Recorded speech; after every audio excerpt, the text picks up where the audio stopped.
Bom dia, boa tarde, boa noite, pessoal. Tudo bem com vocês? Espero que sim, tá? Dando continuidade, então, a nossas aulas, a gente vai iniciar a apostila 2, tá? Com o filo molusca, lá na página 4 e página 5, tá? Então, os moluscos, ele inclui alguns dos invertebrados mais conhecidos e familiares do mundo. E o uso dele é o mais variado, como alimento, conhecido na história do homem em textos antigos, hieroglifos, moedas, costumes tribais, sítios arqueológicos e restos da cozinha arborígene. A púrpura real na Grécia e Roma, o azul bíblico eram pigmentados a partir de moluscos extraídos de caramujos marinhos, tá? E hoje, atualmente, toneladas de moluscos são utilizados na alimentação, tá? Como por várias nações. É o segundo maior táxon do reino animal, com cerca de 100 mil espécies, sendo superado apenas pelos artrópodos, né? Incluem as ostras, mexilhões, caracóis, lesmas, polvos e lula. São principalmente marinhos, mas possuem representantes de água doce em ambientes terrestres.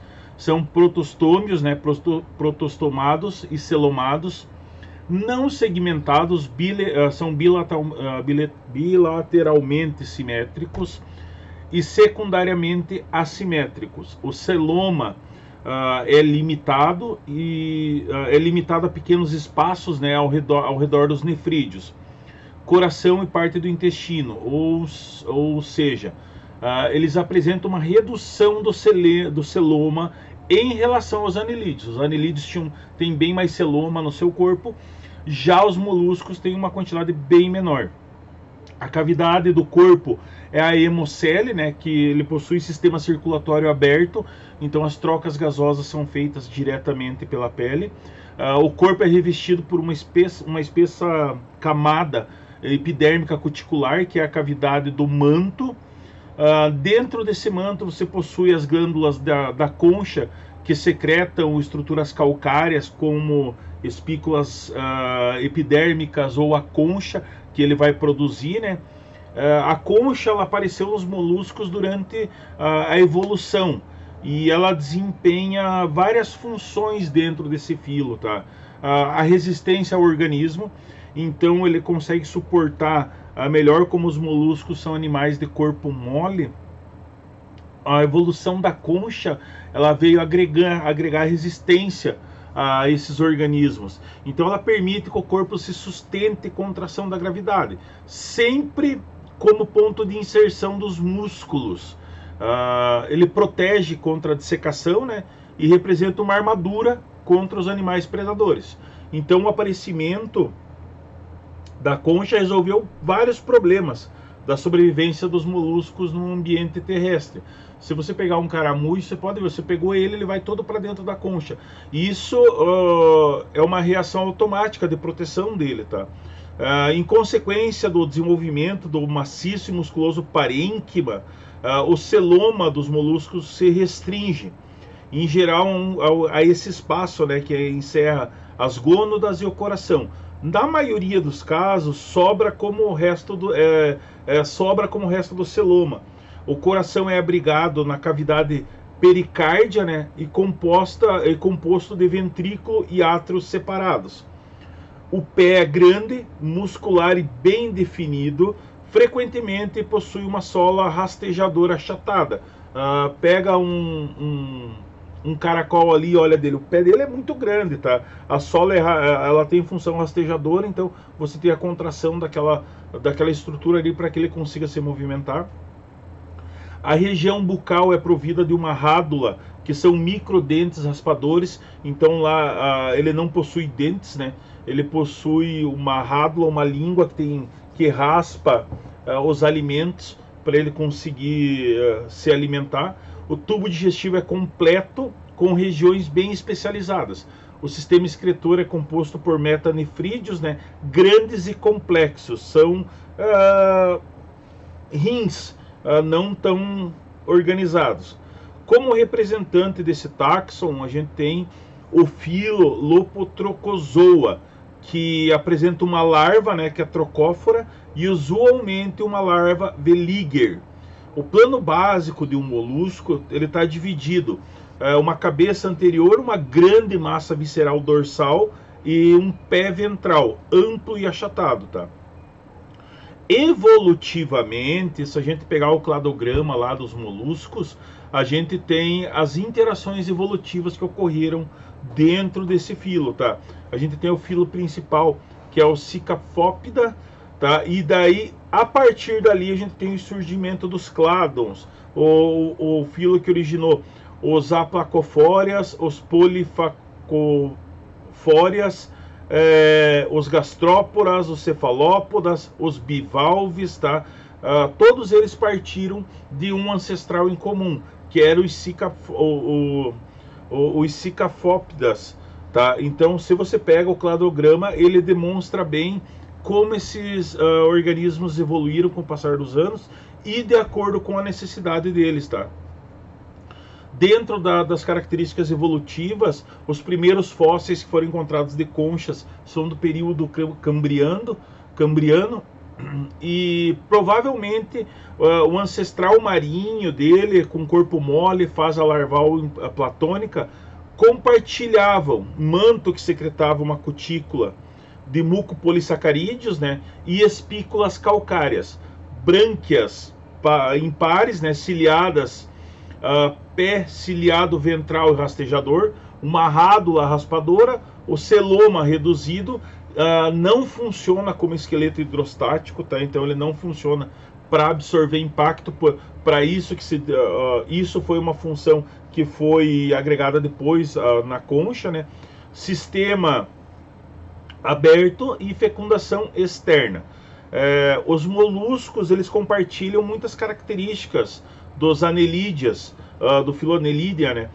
Cavidade celomática associada com o coração, larva trocófora, segmentação, vários pares de nefrídeo-poros, gonodutos, brânquias, átrios e músculos retratores, né, do pé, ausência da concha em alguns grupos, em condição primária, alguns perderam as rádulas e as brânquias, né, porque os polvos, eles possuem um bico, né, de alimentação. Aí nessa radiação do filo que ocorreu essa divisão das classes, né? Quando teve a evolução do filo dos Cicaphópidas, ocorreu a fusão da concha central. Lá no gastrópora ocorreu a torção da concha e do corpo, então ele ficou incluso dentro da concha, o corpo, né, ficou incluso dentro da concha desse filo. O bivalve, que produz duas conchas, o filo policófora, que a concha consiste em 8 placas sobrepostas, e os cefalópodas, que são os polvos e as lulas, que possuem o pé lombado, né, lobado, a cabeça desenvolvida, uma concha reduzida ou ausente. Só que aí você tem uma concha, por exemplo, no caso do polvo, ele não possui essa concha. Então você tem a diferenciação dentro desse filo. O sistema digestivo e a nutrição desses animais, eles são micrófagos, né, pastadores, que usam a rádula para raspar a superfície de rochas e outros substratos para sua alimentação. Depois que é ingerido pela boca, né, o alimento passa pela cavidade bucal, faringe, parte anterior, o esôfago, o estômago, o seco digestivo, que vai ocorrer o armazenamento desse alimento. Aí ele parte, né, para o reto e para o ânus, porque eles têm sistema digestório completo. No intestino, o animal é separado e processado. Aí as partículas orgânicas e inorgânicas são selecionadas, tá? Aí você tem na cavidade bucal dele um ou mais pares de glândulas salivares, tá?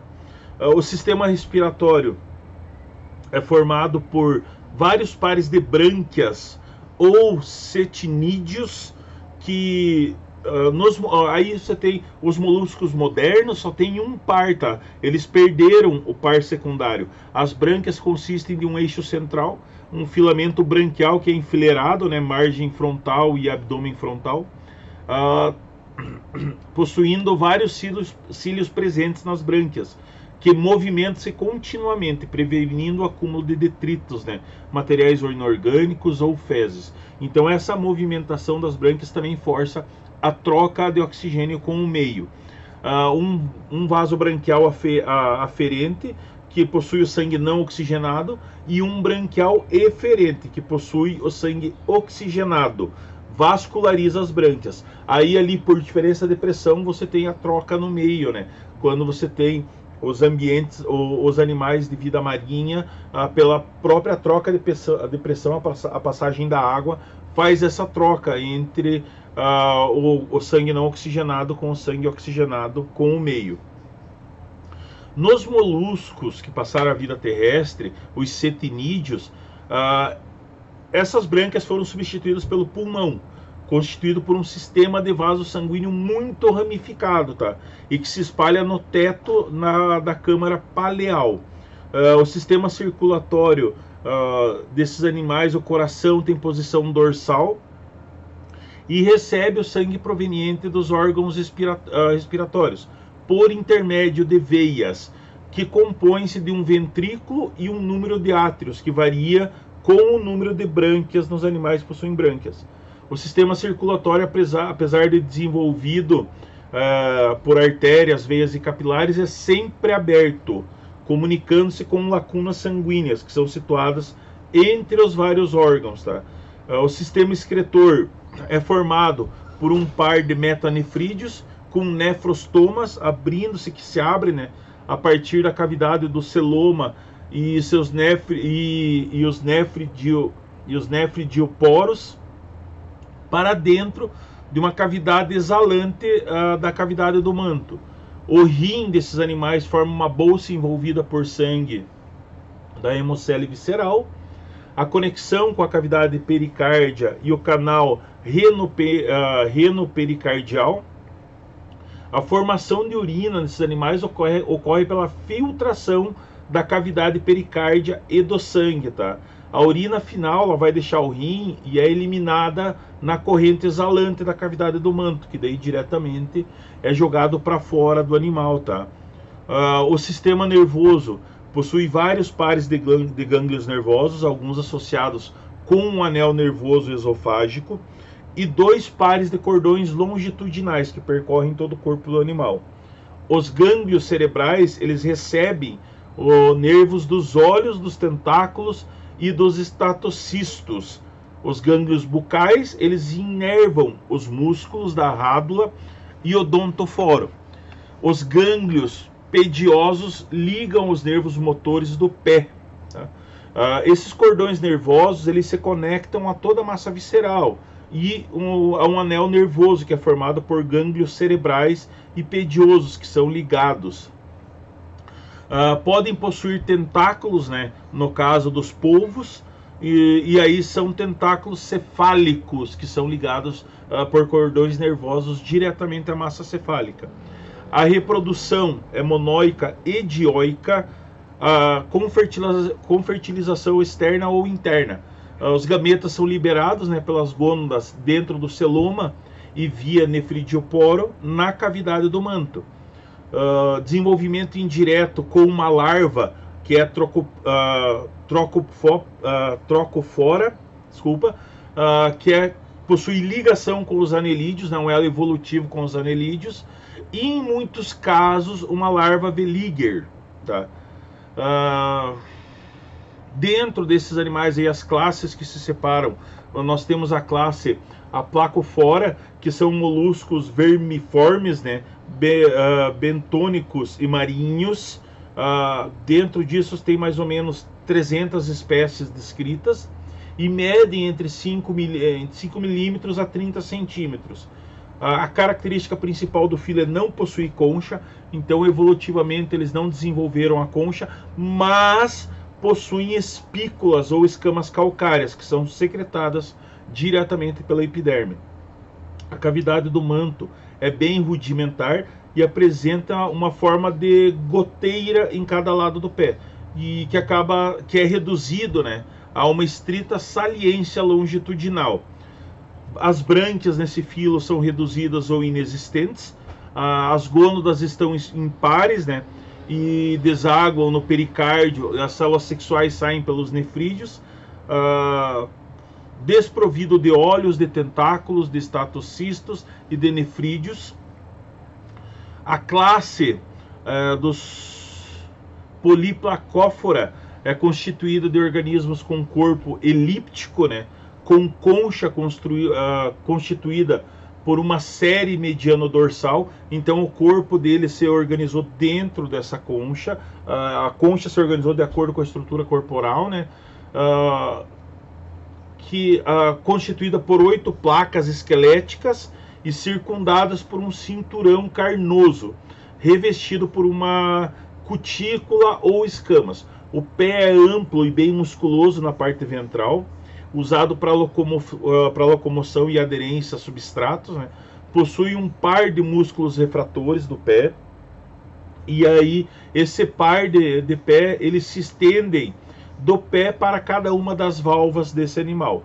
Apresenta rádula, que é a língua raspadora de alimento, cordão cerebral e numerosos, um par de nefrídeos e gônada ímpar com canais para a saída das células sexuais. Vivem fixos em rochas, né, principalmente nas águas costeiras rasas. Aí nós temos assim, quem se destaca dentro dessa ordem são o gênero Chiton. Dentro da sua morfologia, possui uma articulação calcária no centro de cada valva e sobre ela uma outra camada, o hipostraco. Da morfologia interna deles, a gente tem a presença de 2 sulcos posicionados que são lateralmente entre o pé e o manto, são as aberturas inalantes, né? Apresenta uma cavidade que contém múltiplas brancas, um gonoporo que tem função reprodutiva e um nefridioporo que tem função excretora. Uma fileira de brânquias que forma uma cortina que divide a cavidade do manto e uma cavidade inalante lateral e a camada exalante intermediária. As trocas gasosas ocorrem durante essa passagem de água, né, por diferença de pressão. Na extremidade posterior do pé, a corrente exalante direita e a esquerda se unem e escoam para fora pela abertura exalante média. A nutrição deles é composta por microfagos, né? Eles são pastadores de algas marinhas e outros organismos que vivem sobre rochas e conchas. Então a boca deles se abre e sai a rádula, né? Que se projeta e vai raspar o alimento do material, do substrato ou diretamente das algas marinhas. A rádula contém mais ou menos 17 dentes em cada fileira transversal e pode conter magnetita, tá? Ferro. Isso confere a rigidez da rádula e a força que ela pode exercer aonde ela está fazendo a raspagem do alimento. Junto com a rádula e o odontoforo podem ser protraídos e retraídos da cavidade bucal. Então ele pode colocar para fora e recolher essa cavidade, esses 2 órgãos, né, que compõem o corpo. As glândulas salivares são esofágicas e produzem glicoenzimas e secos digestivos com enzimas à base de proteínas, né? Dentro da classe dos monoflacófiras, foram animais considerados extintos até que a sua descoberta em 52. Possui umas 20 espécies que são descritas. Todas são marinhas e habitantes de águas profundas, tá? Entre 1.800 e 7.000 metros. São pouco estudados devido mesmo a essa dificuldade de conseguir encontrar. Dentro desse filo evoluiu a concha, né? Então, a partir de um ancestral que era desprovido dela, então ela acabou tendo como evidência uma concha diferente na estrutura interna desse animal. Superficialmente são similares a alguns gastrópodes. A concha é uma peça única em forma de capuz, e o pé forma um disco muscular ventral com 8 pares de músculos refratores. A cavidade do manto ao redor do pé tem 3 a 6 pares de cetinídeos e possuem 2 pares de gônadas para reprodução. Possuem de 3 a 7 pares de metanefrídeos, que são utilizados para excreção, e o sistema circulatório é composto de 2 pares de átrios no coração. Não possuem olhos, mas possuem pequenos tentáculos sensitivos ao redor da boca. Então, como esses animais vivem em ambientes profundos, não tem a necessidade evolutiva do olho, não existe, né? Porque a profundeza é totalmente escura ou com pouca luminosidade. Então, você ter órgãos sensitivos são mais adaptados a esse meio. E quando eles são mais adaptados a esse meio, eles têm uma função melhor do que a dos olhos. A classe bivalvia, que são os animais que possuem 2 conchas, né, formada por simetria, são organismos com simetria bilateral e o corpo lateralmente achatado. Como o exemplo mais comum, a gente tem as ostras, né, que a gente utiliza na alimentação. São desprovidos de cabeça e rádula. São moluscos aquáticos bem conhecidos, com várias espécies. Então, dentro dessa classe, você tem os animais comestíveis e importantes economicamente: os mexilhões, as ostras, os berbigões e mariscos. O manto se forma, né, em forma de 2 lâminas simétricas que partem de uma linha média desses animais e envolve todo o corpo. A concha apresenta 2 válvulas laterais, né, ela é bivalve, geralmente simétrico, então as 2 são iguais, né, elas se projetam e se desenvolvem do mesmo tamanho, com articulações e ligamentos dorsais. Ela fechada, né, ela pode ser fechada e aberta por 1 ou 2 músculos adutores, a margem posterior do manto, e formam sifões para controlar o fluxo de água que entra e sai da cavidade do corpo do animal. O pé é cônico ou em forma de machado. Externamente, esse animal é revestido por essa concha que são ligadas, né, e se articulam por meio de dentes que se encaixam por um ligamento elástico, né, e funciona como uma dobradiça que faz com que isso se abra e se feche de acordo com a necessidade do animal ainda. E aí se nota nessa classe ainda uma região que é mais proeminente na concha, que é chamada de umbo, que é a região mais velha da concha e aonde deriva as linhas de crescimento. A concha é fabricada pelo próprio animal de dentro para fora. Então uma parte mole do animal, que é chamada de manto, fabrica a concha por secreção, né, de sucessivas camadas de carbonato de cálcio. Isso confere a durabilidade da concha e é composta por 3 a 4 camadas. A mais interna, em contato com a parte mole do animal, é o manto, né, e é chamada de camada nacarada ou hipostraco, sendo bem lisa e brilhante. A camada média é chamada de prismática ou ostraco, e a camada mais externa da concha é uma camada mais fina e é constituída principalmente de material orgânico ou periostraco. A camada externa da concha geralmente tem a coloração clara, né, muitas vezes assim iridescente, que reluz outra luz, né, ela causa difrações de luz, conhecida como madrepérola. Foi muito utilizada para fabricar botões, essa camada das conchas, tá? Então as conchas, elas se articulam uma com a outra ao longo de uma charneira dorsal e são unidas dorsoventralmente pelo ligamento que é derivado do periostraco. Os músculos adutores transversais, que são responsáveis por abrir e por fechar as válvulas, tá? Enquanto são ligados à charneira externa e internamente. A posição de fixação desses músculos são visíveis nas válvulas como cicatrizes musculares. Então, se você abrir uma concha, quando você tira a parte carnosa, você vê a porção dos ligamentos que é bem visível, que liga uma concha e a outra, né, e que liga a massa do animal. São animais filtradores, graças a batimento de cílios, né, que recobrem a superfície interna do manto e as brânquias.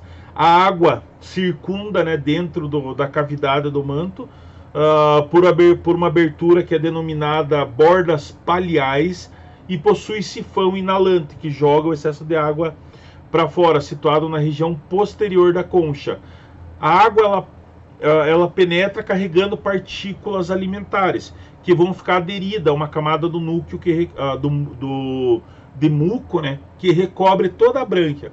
Aí os cílios que estão presentes varrem essas partículas alimentares em direção aos palpos labiais pela boca. A água está sempre circulando dentro dessa cavidade palial, ganha o seu interior através do sifão inalante e é eliminado pelo sifão exalante, também situado na região posterior, né, logo acima do sifão inalante.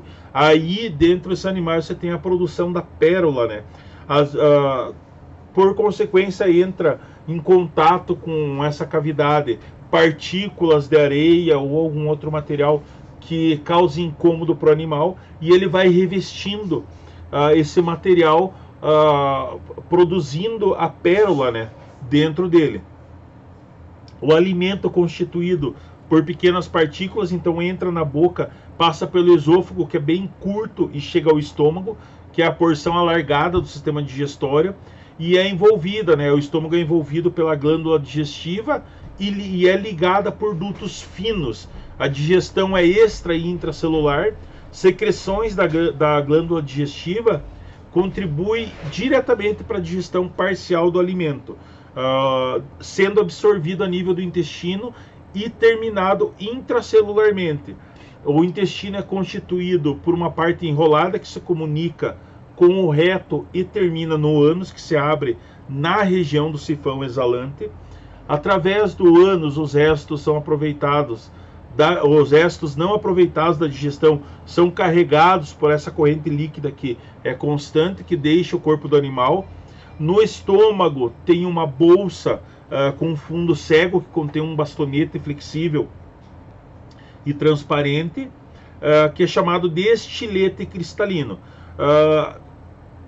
Se leva em conta, se acredita que o estilete cristalino está relacionado com o processo digestivo, girando, né, e se dobrando sobre si mesmo, exercendo a função mecânica na trituração do alimento e relacionado diretamente com a digestão do amido, que pode entrar em contato com esse animal aí. Dentro desse animal, a fauna, né, atual dos bivalves utiliza brânquias para filtração e suspender a matéria em suspensão para obter essa matéria orgânica. Os bivalves primitivos eram comedores seletivos de depósitos e usavam as brânquias somente para as trocas gasosas. Evolutivamente, essa característica das brânquias filtradoras, ela adquiriu característica respiratória, né, exclusivamente respiratória, com o passar da evolução desses animais. As brânquias são estruturas bem grandes dentro desses animais em relação ao volume corpóreo, então oferece uma ampla área para as trocas gasosas. O sistema circulatório é formado por um coração dorsal que se encontra no interior da cavidade pericárdia, e a função do coração é impulsionar o sangue por todo o corpo, e faz isso graças a um ventrículo que é bem musculoso e se contrai, enviando, né, o sangue por dois vasos chamados aorta, que distribuem por todo o corpo e chegam até os tecidos. Lá nos tecidos o sangue abandona os vasos, caindo em lacunas entre os tecidos, oxigenando toda a parte tecidual, né, e levando alimento até esses tecidos. Dessas lacunas o sangue penetra em outros vasos, chegando a um órgão que é chamado de rim. O rim é composto por nefrídeos que retiram as excretas orgânicas do sangue e elimina eles diretamente na cavidade do manto. O sangue livre das impurezas vai às brânquias, onde é oxigenado novamente por essa troca gasosa direto com o meio, né, por diferença de pressão, e volta ao coração penetrando pelas aurículas, aonde ele vai passar para o ventrículo e ser distribuído novamente para todo o corpo. O sistema circulatório é aberto, né, ou lacunoso, pois assim o sangue não circula sempre dentro de vasos, porque ele abandona os vasos sanguíneos para chegar até as lacunas do corpo. O sistema nervoso é composto por 3 pares de gânglios cerebropleurais e 3 pares de cordões nervosos, 2 glândulos pedais ou pediosos, 2 nervos paliais, gânglios viscerais que inervam os lobos do manto e do sifão. Nos bivalves, assim, apesar de geralmente não apresentarem olhos, tem muitas vezes fotorreceptores. Então são regiões que captam as diferenças de luz, se está mais claro ou se está mais escuro, tá? Estão presentes na borda do manto e são órgãos de equilíbrio. E possuem os órgãos de equilíbrio, né? Os estatocistos, que estão presentes no pé, para ele saber se está para cima, se está para baixo e conseguir se organizar no meio marinho. Um par de osfrádios que parece ter uma função de testar as características da água que entra na concha, então ele acaba diferenciando se você tem uma quantidade boa de nutrientes que está entrando ou se é uma água que está intoxicada ou que está com algum produto químico que pode causar problemas para esses bivalves. A reprodução é constituída por gônadas, um par de gônadas que está localizado na massa visceral. As gônadas elas vão possuir um duto que termina no poro genital e se abre na cavidade do manto. Embora sim os sexos são separados, né, são dioicos, não tem dimorfismo sexual externo, os espermatozoides e os óvulos são eliminados na cavidade do manto do animal, de onde passam para a água circulante, tendo fecundação externa. O zigoto, que é resultante dessa fecundação, se desenvolve e origina a forma larval, né, que é ciliada, Velinger. E essa fase larval apresenta nas primeiras fases do desenvolvimento natação livre, então ela consegue se locomover e depois de algum tempo ela produz uma pequena concha e as larvas afundam, terminando seu desenvolvimento sobre um substrato, uma rocha, corais ou no fundo oceânico. Aí eles vão se transformar em jovens bivalvos, né, que vão crescer e se reproduzir posteriormente. Mais ainda assim, dentro da classe dos gastróporas, né, que são os moluscos como um todo, é a maior e mais diversificada classe de moluscos. E daí nós temos os caramujos aquáticos, terrestres, caracóis, lesmas, e que tem um registro fóssil desde o Cambriano inferior.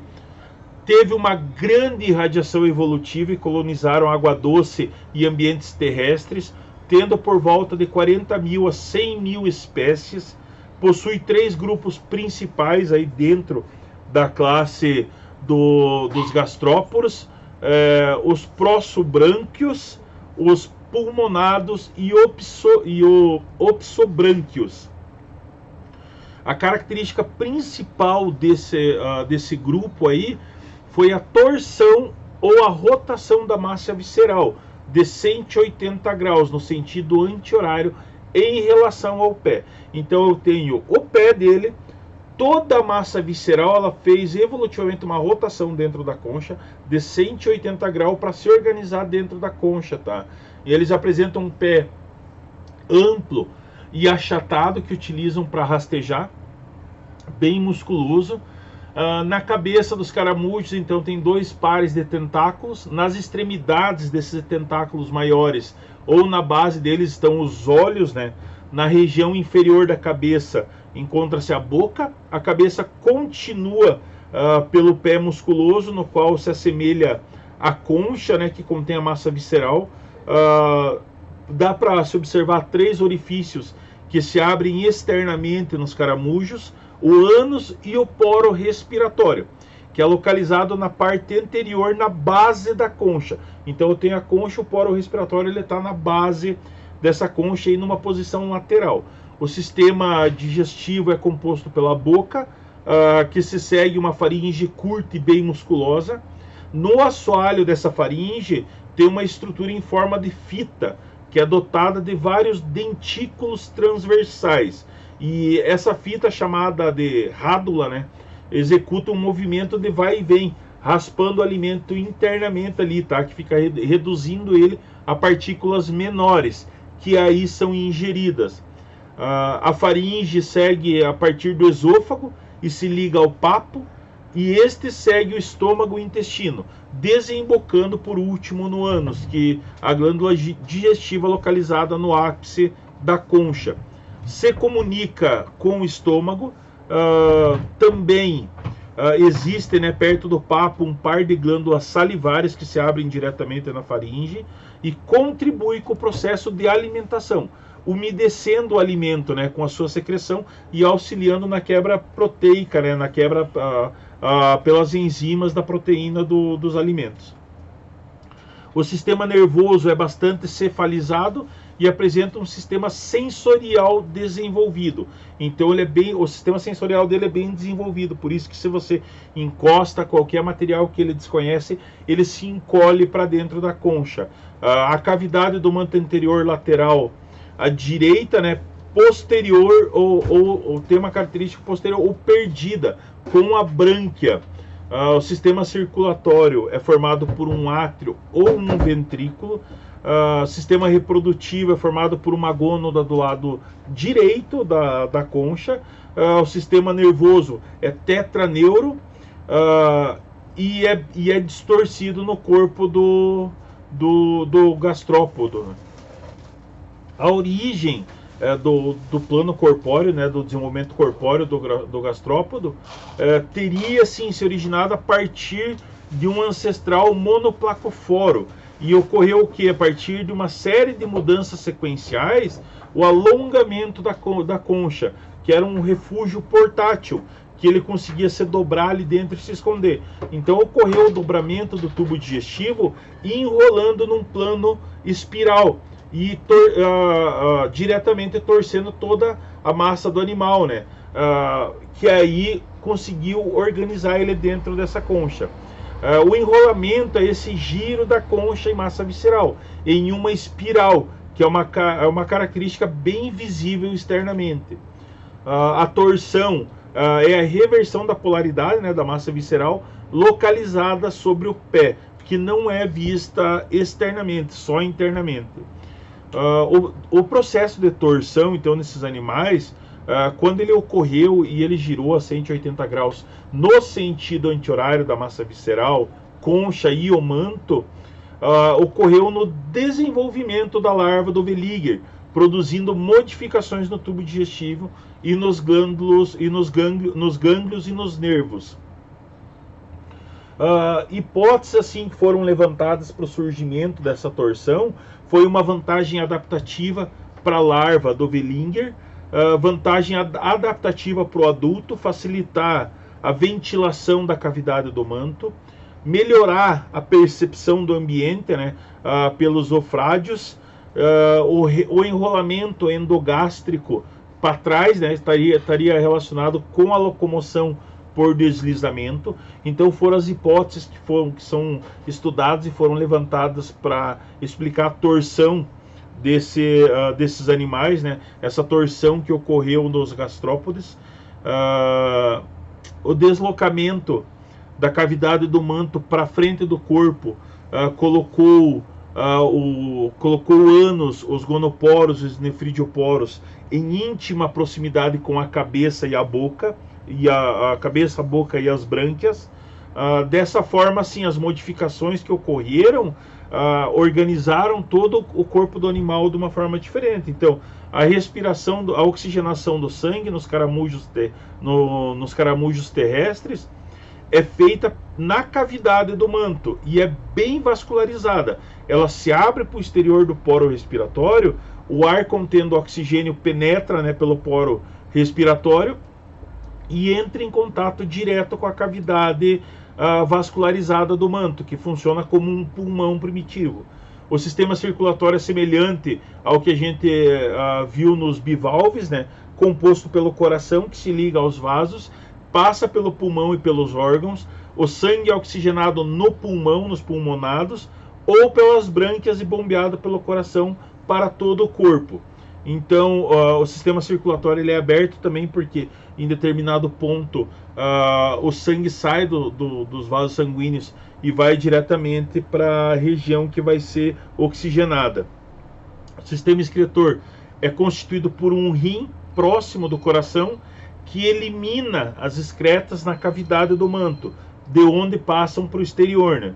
Sistema nervoso é formado por 4 gânglios, um par cerebral acima da faringe, um par bucal, um par pedal e um par visceral, todos bem próximos, tá? E logo abaixo da faringe.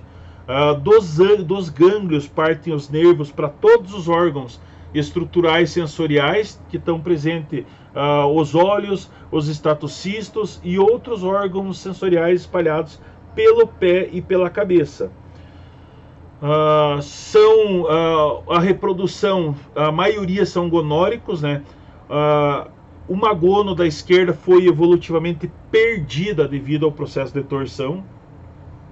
O duto genital é simples naqueles grupos com fecundação externa. Extremamente complexo nos que possuem fecundação interna. A reprodução então começa com a proximidade de 2 indivíduos que se justapõem os poros genitais, né? Parecido com o que ocorre nos anelídeos, eles se justapõem os poros genitais do parceiro e ocorre a transferência recíproca de um espermatoforo, que é um pacote que contém espermatozoides. Então os parceiros se separam e cada um deles encaminham, né, esses espermatozoides, vão para a espermateca e vão ficar armazenados. Enquanto isso, o surgimento de um ovo-teste produz óvulos que caminha pelo duto hermafrodita até a câmara de fecundação. Os espermatozoides do parceiro que estavam armazenados lá na espermateca caminham ao oviduto e chegam à câmara de fecundação, onde vão fecundar os óvulos. Recebem as reservas de glândulas albuminosas, né? Então os ovos são eliminados pelo poro genital. Nos moluscos gastrópodes terrestres, o desenvolvimento dos ovos é direto. A eclosão do ovo libera um pequeno molusco que é semelhante ao pai. Então que ele vai crescer e vai se desenvolver e ficar igual ao indivíduo adulto. Aí nós temos a classe dos cefalópodas, né? Que é um táxon bem antigo e especializado, com mais ou menos 700 espécies, de 700 a 1000 espécies, que algumas foram extintas dentro do processo evolutivo, né? Aí temos as lulas, os polvos, os náutilos, as sépias e as síbias. São exclusivamente carnívoros marinhos e a maioria é pelágia. A origem ocorreu a partir de monoplacoforos, com alongamento do eixo dorso-ventral, cabeça e pé em uma extremidade do corpo. Formaram-se então organismos simétricos, com a cabeça bem volumosa, massa visceral alongada em sentido dorso-ventral, né? Descendo dorso-ventralmente esses animais, o manto bem musculoso, a cavidade paleal localizada na região caudal, a porção anterior do pé fusionada com a paleal localizada na região da cauda desses animais. Porção anterior do pé foi fusionada com a cabeça e transformada numa coroa de braços ou tentáculos em volta da boca. Então, evolutivamente, toda essa região do pé foi fusionada, né, na cabeça e desenvolveu os braços ou os tentáculos em volta da boca. A porção posterior foi transformada numa goteira ou funil que se comunica, né, com a cavidade peleal, se comunica diretamente com o exterior. A concha, quando apresenta concha, no caso dos náutilos e das sépias, ela é uma concha univalve e frequentemente interna, muitas vezes reduzida. Apresenta rádula, tubo digestivo com glândula anexa e celoma bem espaçoso. A boca é rodeada por apêndices, né? Um par de mandíbulas dorsal e ventral que formam um bico. O sistema nervoso em volta da faringe é encerrado em uma cápsula cartilaginosa, e aí os órgãos do sentido são altamente diferenciados. os olhos e os estatocistos. Possuem de 2 a 4 cetinídeos, que são típicos, coração com 2 ou 4 aurículas. Além disso, possui coração branquial independente, 1 ou 2 mais pares de nefrídeos, uma gônada ímpar e sexos separados, tá? Na região corporal, como esse animal se organizou na região corporal, dorso ventralmente o pé foi transformado nesse conjunto de braços e tentáculos, tá? Em sua maioria com ventosas ao redor da boca, para ajudar a se prender nos materiais ou prender os animais que vão se utilizar na alimentação. O funil sai da cavidade do manto. Aí nós temos assim a origem, né, no período cambriano e as irradiações que ocorreram na era paleozoica e mesozoica, que aumentou o tamanho desses invertebrados. A formação da concha externa nos nautiloides, né, apresentou septos calcários entre as câmeras, que são perfurados na região mediana ou marginal por um cordão calcário, que é denominado sifúnculo, e que faz o contato do meio interno com o meio externo. Aí dentro do sistema nervoso desses animais, ele é composto pelos pares, né, pelos 4 pares de gânglios, um par cerebral acima da faringe, um par bucal e um par pedal e um visceral, todos próximos e logo abaixo da faringe.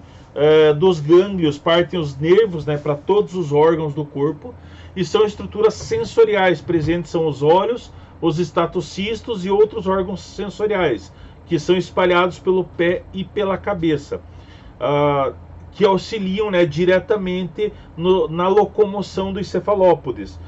No caso das lulas, a propulsão por nadadeiras, né, ela mexe as nadadeiras, isso gera uma propulsão e acaba movimentando o animal.